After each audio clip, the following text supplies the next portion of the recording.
मुरली सुनेंगे। आज की मुरली है 7/2/26। तो आज के मुरली से महावाक्य हम सीधी सीधी मुरली सुनेंगे। थोड़ा कम करना, सीधी सीधी मुरली सुनेंगे। मीठे बच्चे, बुद्धि में स्थायी एक बाप की ही याद रहे। बुद्धि में स्थायी एक बाप की ही याद रहे तो ये भी अहो सौभाग्य है। आज के मुरली से प्रश्न है, जिन बच्चों को सर्विस का शौक होगा उनकी निशानी क्या होगी? जिन बच्चों को सर्विस का शौक होगा उनकी निशानी क्या होगी? आप लोग ये प्रश्न का उत्तर मुरली से ढूंढ लेना, क्योंकि प्रश्न होता है मुरली के आधार से होता है, इसलिए मुरली ध्यान से सुनना। मुरली में कहाँ इसका प्रश्न का उत्तर आएगा फिर लास्ट में बताएंगे। आज के मुरली से गीत है, बदल जाए दुनिया ना बदलेंगे हम। ओम शांति। बच्चों ने गीत की 2 लाइन सुनी। यह वायदा का गीत है। जैसा कोई की सगाई होती है तो ये वायदा करते हैं कि स्त्री पुरुष कभी एक दो को छोड़ेंगे नहीं। कोई की आपस में नहीं बनती तो छोड़ भी देते हैं। यहां तुम बच्चे किसके साथ प्रतिज्ञा करते हो? ईश्वर के साथ, जिसके साथ तुम बच्चों का व सजनियों का सगाई हुई है, और तो ऐसा जो विश्व का मालिक बनाते हैं उसको कभी छोड़ देते हैं। यहाँ तुम बच्चे बैठे हो, तुम जानते हो अभी बेहद का बाप दादा आए हैं। ये अवस्था जो तुम्हारी यहाँ रहती है वो बाहर सेंटर पर तो रह न सके। जो मधुवन में अवस्था रहती है वो सेंटर पर न रह सके। यहाँ तुम समझेंगे बाप दादा आया कि आया, बाहर सेंटर पर समझेंगे बाबा की बजाई हुई मुरली आई कि आई। यहाँ और वहां में बहुत फर्क है, क्योंकि यहाँ बेहद के बाप दादा के सम्मुख तुम बैठे हो, वहां तो सम्मुख नहीं हो। चाहते हैं कि सम्मुख जाकर के मुरली सुने। यहाँ बच्चों की बुद्धि में आया, बाबा आया कि आया। जैसे और सत्संग होते हैं वहां तो समझेंगे फलाना स्वामी जी आएगा, पर तो यह ख्यालात भी सबकी एक रस नहीं होगी। कईयों का बुद्धि योग तो और तरफ भटकता रहता है। कोई के किसी को पति याद आएगा,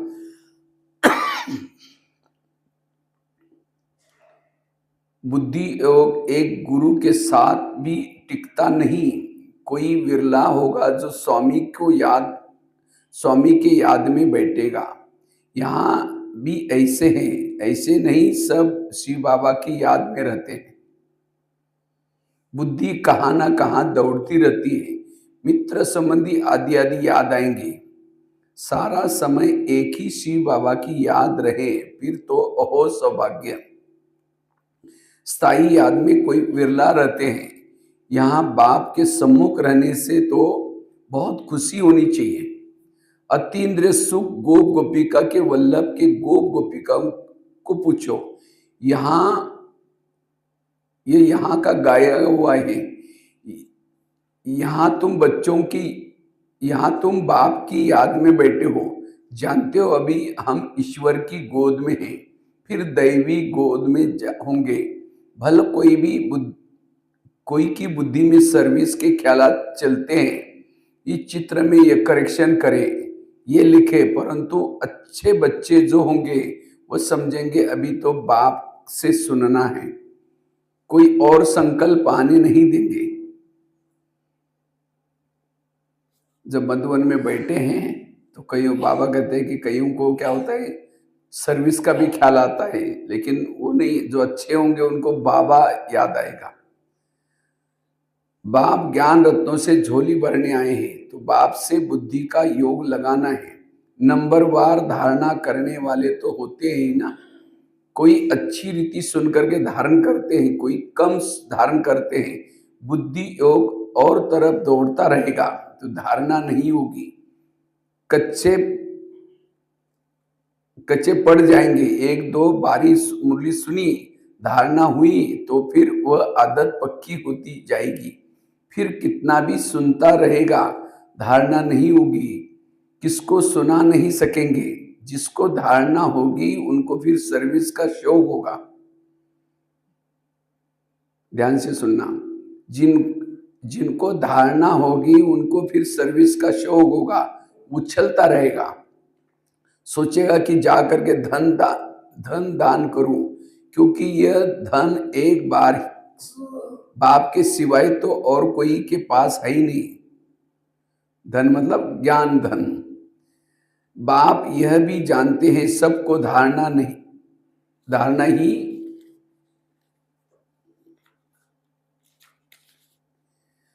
हो न सके, मतलब सबको धारणा नहीं होगी। सब एक रस ऊंच पद पा नहीं सकते, इसीलिए बुद्धि और तरफ भटकती रहती है। भविष्य तकदीर इतनी ऊंच नहीं बनती। कोई फिर स्थूल सर्विस में अपनी हड्डी देते हैं, सबको राजी करते हैं, ऐसे भोजन पकाते खिलाते हैं। यह भी सब्जेक्ट है ना। जिनकी सर्विस का शो होगा वह मुख से कहने बिगर रहेगा नहीं। जिसको सर्विस का शौक होगा वो मुख से कहे बिना रहेगा नहीं। फिर बाबा देखते भी हैं, देह अभिमान तो नहीं है, बड़ों का रिगार्ड रखते है या नहीं।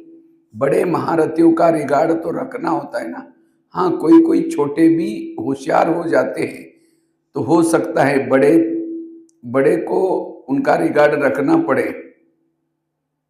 क्योंकि बुद्धि उनकी ग्यालाप कर लेती है। सर्विस का शौक देख बाप तो खुश होगा ना। ये अच्छी सर्विस करेंगे। सारा दिन प्रदर्शनी पर समझाने की प्रैक्टिस करनी चाहिए। प्रजा तो ढेर बनना नहीं है ना, और तो कोई उपाय है ही नहीं। सूर्यवंशी, चंद्रवंशी, राजा रानी, प्रजा, ये सब यहाँ ही बनने हैं। कितनी सर्विस करनी चाहिए। बच्चों की बुद्धि में यह तो है ना। अभी हम ब्राह्मण बने हैं। घर गृहस्थ में रहने से हर एक की अवस्था तो अपनी अपनी रहती है। घर बार तो छोड़ना नहीं है। बाप कहते हैं घर में भल रहो, परंतु बुद्धि में ये निश्चय रखना है कि पुरानी दुनिया तो खत्म हुई पड़ी है। हमारा अब बाप से काम है। यह भी जानते हैं कल पहले जिन्होंने ज्ञान लिया वही लेंगे। सेकंड बाय सेकंड हुबहू रिपीट हो रहा है। आत्मा में ज्ञान रहता है ना। बाप के पास तो ज्ञान रहता है। तुम बच्चों को भी बाप जैसा बनना है। पॉइंट्स धारण करनी है। सभी पॉइंट एक ही समय समझाई नहीं जाती। विनाश भी सामने खड़ा है। यह वही विनाश है जो सत्युग त्रेता में तो कोई लड़ाई होती नहीं। वह तो बाद में जब बहुत धर्म होते हैं, लश्कर आदि आते हैं, तब लड़ाई शुरू होती है। पहले आत्माएं सत्व प्रधान से उतरती है, फिर सतो रजो तमो का स्टेज होती है। तो यह भी सब बुद्धि में रखना है। कैसे राजधानी स्थापन हो रही है, यहाँ बैठे तो बुद्धि में रखना है कि शिव बाबा आकर के हमको खजाना देते हैं। जिसको बुद्धि में धारणा करना है। अच्छे बच्चे भी नोट्स लिखते हैं। लिखना अच्छा है ना, तो बुद्धि में टॉपिक्स आएगी। आज इस टॉपिक पर समझाएंगे। बाप कहते हैं हमने तुमको कितना खजाना दिया था। सत्युग त्रेता में तुम्हारे पास अथाह धन था, फिर वाम मार्ग में जाने से सब कम हो जाता है, खुशी कम हो जाती है, कुछ न कुछ विकर्म होने लगते हैं। उतरते कला ही कम हो जाती है। बाबा याद दिलाता है तुमको कितना खजाना दिया था, लेकिन धीरे धीरे उतरते कम हो गया। सतो प्रधान से सतो रजो तमो की स्टेज होती है। सतो से रजो में आते हैं तो ऐसे फट से नहीं आते, धीरे धीरे उतरते हैं। तमो प्रधान में धीरे धीरे सीढ़ी उतरती जाती है, कला कम होती जाती है, दिन प्रतिदिन कम होती रहती है। अभी अभी जंप लगाना है, अभी उतरे, अभी क्या करना है, जंप लगाना है। उतरने के लिए कितना समय लगा, 5000। अब जंप कितने में लगाना है, एक जन्म में, सेकंड नहीं, सेकंड तो निश्चय की बात है। निश्चय होने के बाद अब हमें, और वो भी अभी जंप लगाने के लिए केवल 10-12 साल बाकी। इसमें से जितना जोर लगाओ लगा सकते हैं। तमो प्रधान से सतो प्रधान बनना है, इसमें टाइम भी चाहिए ना। गाया हुआ है, चढ़े तो चाके वैकुंठ रस, काम की चमाट लगती है तो एकदम चकनाचूर हो जाते हैं, हड्डी गुड्डी टूट जाती है। कोई मनुष्य अपना जीव घात करते हैं, आत्मघात नहीं, जीव घात कहा जाता है। यहाँ तो बाप से वर्षा पाना है, बाप को याद करना है, क्योंकि बाप से ही बादशाही मिलती है। अपने से पूछना है, हमने बाप को याद कर भविष्य के लिए कितना कमाई की है। अपने आप को पूछो, कितने अंधों को लाठी बना है, कितने अंधों की लाठी बने हैं। घर घर में पैगाम देना है। अभी शिवरात्रि आ रहा है ना, तो बाबा कहते हैं घर घर में क्या करो, पैगाम देना है। ये पुरानी दुनिया बदल रही है, बाप नई दुनिया के लिए राजयोग सिखा रहे हैं। सीडी में सब दिखाए हैं, ये सब बनाने में मेहनत लगती है, सारा दिन ख्यालात चलता रहता है। ऐसा सहज बनावे जो कोई भी समझ जाए। सीडी बनाने के लिए बहुत मेहनत लगी है, बाबा कहते हैं, जिसमें सहज समझ सकते हैं सभी। सारी दुनिया तो नहीं आएगी, दैवी देवता धर्म वाला ही यहाँ आएगा। तुम्हारी सर्विस तो बहुत बहुत चलनी है। बाबा कहते हैं आगे चल करके तुम्हारी सेवा बहुत चलनी है। तुम तो जानते हो हमारा यह क्लास कब तक चलेगा, वह तो लाखों वर्ष कल्प की आयु समझते हैं, शास्त्र आदि सुनाते ही रहते हैं, समझते हैं जब अंत होगा तब सदगति दाता आएगा, और जो हमारे चेले होंगे उनकी गति हो जाएगी। वो लोग समझते हैं शास्त्र पढ़ने वाले, फिर हम भी जाकर के ज्योति में समाएंगे, परंतु ऐसे तो है ही नहीं। तुम अभी जानते हो हम अमर आत्मा, अमर बाप द्वारा सच्ची सच्ची अमर कथा सुन रहे। जो अमर बाप जो कहते हैं वो मानना भी है, सिर्फ कहते हैं मुझे याद करो, पवित्र बनो। अमरनाथ क्या बोलता है, मुझे याद करो, पवित्र बनो, नहीं तो सजा बहुत खानी पड़ेगी, पद भी कम मिलेगा। सर्विस में मेहनत करनी है। जैसे दधीची ऋषि का मिसाल है ना, हड्डियां भी सर्विस में दे दी, अपने शरीर का भी ख्याल न कर सारा दिन सर्विस में रहना है। उनको कहा जाता है सर्विस में हड्डियां देना। एक है जिस्मानी हड्डी सर्विस, दूसरी है रूहानी हड्डी सर्विस। रूहानी सर्विस वाले रूहानी नॉलेज ही सुनाते रहेंगे। जिस्मानी मतलब जो स्थूल शरीर के द्वारा सेवा करना, और रूहानी मतलब और आत्माओं को शरीर का ख्याल भी न करते हुए भी और उनको ज्ञान सुनाना, ये है रूहानी सर्विस। धन दान करते खुशी में नाचते रहेंगे। दुनिया में मनुष्य जो सर्विस करते वो सब जिस्मानी है, शास्त्र सुनाते वो कोई रूहानी सर्विस तो है ही नहीं। रूहानी सर्विस तो सिर्फ बाप ही आकर के सिखलाते हैं, स्पिरिचुअल बाप ही आकर के स्पिरिचुअल बच्चों को, आत्माओं को पढ़ाते हैं। तुम बच्चे सब तैयारी कर रहे हो सत्य नई दुनिया में जाने के लिए। वहां तुमको कोई विकर्म नहीं हो, वहां तुमसे कोई विकर्म नहीं होंगे। वह है ही राम राज्य, वहां होते ही ये थोड़े। अभी तो रावण राज्य तो सब दुखी है। यह नॉलेज भी तुम्हारी बुद्धि में नंबरवार पुरुषार्थानुसार बैठती है। इस सीढ़ी के चित्र में सारी नॉलेज आ जाती है। बाप कहते हैं यह अंतिम जन्म पवित्र बनो तो पवित्र दुनिया के मालिक बनोगे। तुम्हें समझाना ऐसा है जो मनुष्य को पता पड़े कि हम सत्व प्रधान से तमो प्रधान बने हैं, फिर याद की यात्रा से सत्व प्रधान बनेंगे, देखेंगे तो बुद्धि चलेगी। बाबा कहते हैं ऐसे समझाओ जो समझ जाए। ये नॉलेज कोई के पास नहीं है, कहेंगे इस सीढ़ी और धर्मों का समाचार कहाँ से है, कहाँ है वह, फिर इन गोले में लिखा हुआ है। वह नई दुनिया में तो आते नहीं हैं, उनको शांति मिलती है। भारतवासी ही स्वर्ग में थे ना, बाप भी भारत में आकर के राजयोग सिखलाते हैं, इसलिए भारत का प्राचीन योग सब जानते हैं। इस चित्रों में वह खुद भी समझ जाएंगे। बरोबर नई दुनिया में सिर्फ भारत ही था, अपने धर्म को कोई भी समझ जाएंगे। भल क्राइस्ट आया धर्म स्थापन करने, इस समय वह भी तमो प्रधान है। वह ये रचता और रचना की कितनी बड़ी नॉलेज है। तुम कहते हो हमको किसी के पैसे की दरकार नहीं, पैसा हम क्या करेंगे। तुम भी सुनो, दूसरों को भी सुनाओ, ये चित्र आदि छपाओ, इस चित्र से काम लेना है, हॉल बनाओ, वहां ये नॉलेज सुनाई जाए। बाकी हम पैसा लेकर के क्या करेंगे। तुम्हारी ही हर कल्याण, घर का कल्याण होता है। तुम सिर्फ प्रबंध करो। अगर कोई सेवा में इंटरेस्ट है, वो पैसे वगैरह देते, उनको कहना पैसे देने की क्या जरूरत है, हमको चित्र छपा कर दो या कोई हॉल बना करके दो। बहुत आकर के कहेंगे रचता और रचना की नॉलेज तो बड़ी अच्छी है, यह तो मनुष्य को ही समझानी है।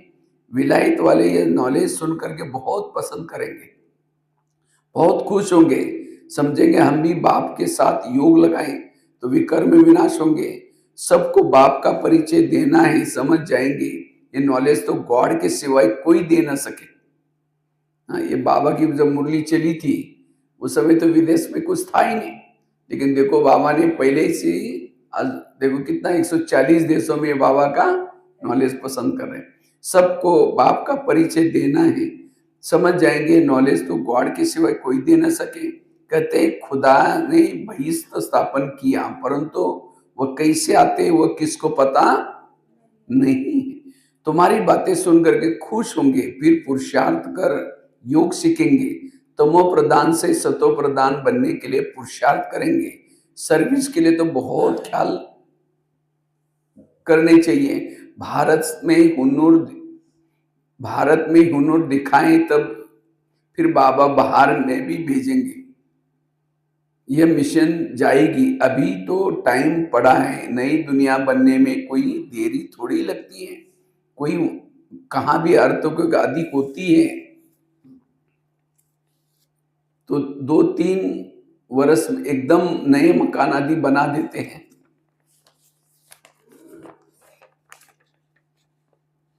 कारागिर बहुत हो, सामान सारा तैयार हो, फिर बनने में देर थोड़ी लगेगी।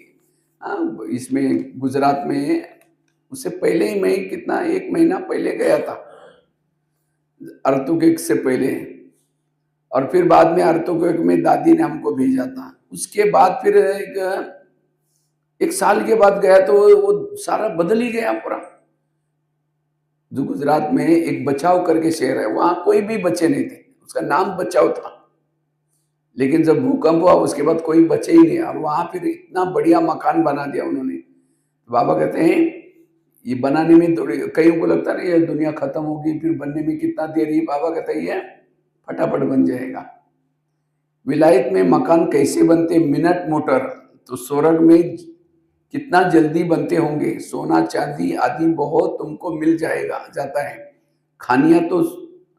खानियों में से तुम सोना चांदी हीरे ले आते हो। हुनर तो सब सीख रहे हैं।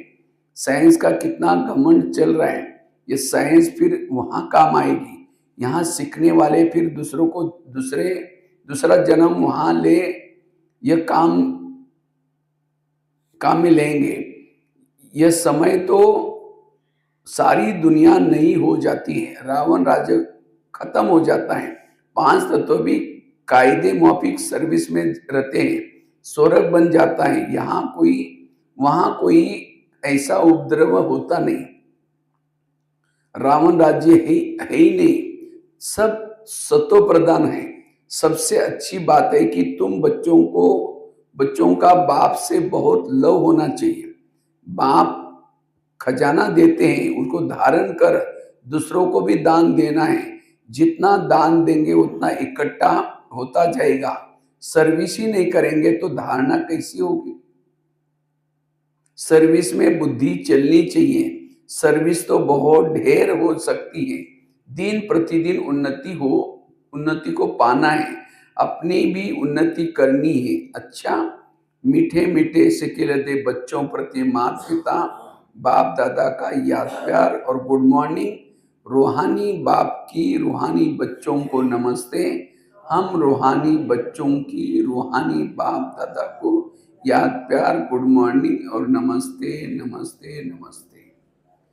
तो आज के मुरली से प्रश्न था, क्या प्रश्न था? जिन बच्चों को सर्विस का शौक होगा उसकी निशानी क्या होगी? मुरली में क्या जवाब आया था?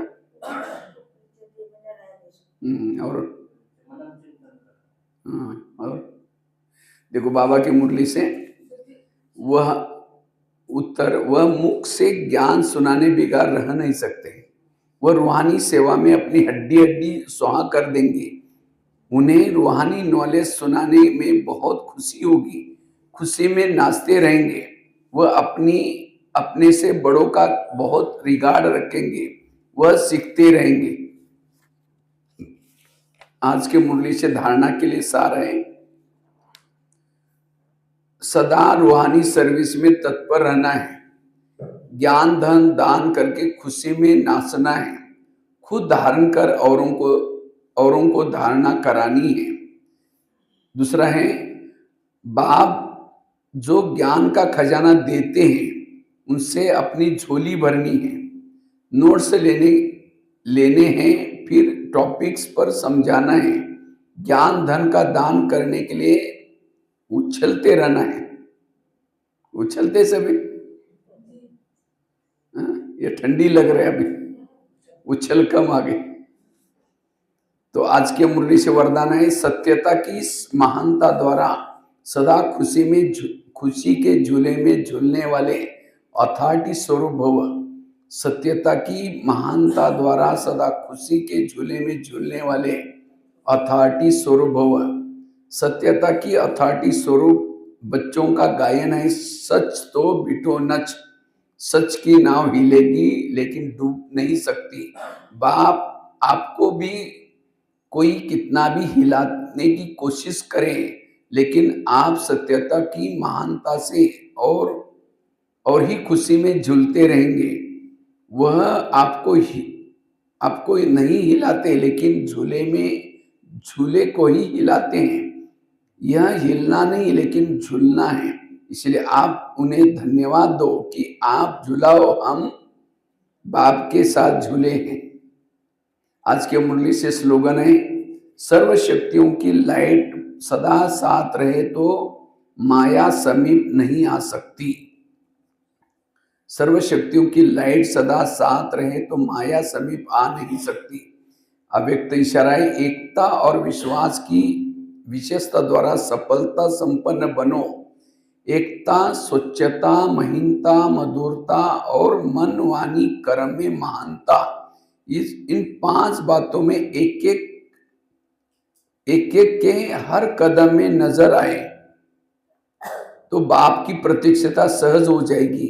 अभी तक संस्कारों में जो भिन्नता दिखाई देती है उसे एकता में लाना है। एकता के लिए एक दो को राय रिगार्ड दो, हाँ जी करके अपना विचार आवश्यक दो, फिर एकता बंधन में बंध जाओ। यही एकता सफलता का साधन है। तो ये थी आज की बाबा की मुरली। ठीक है, ओम शांति। 2 मिनट में बोलूं? हाँ ठीक है।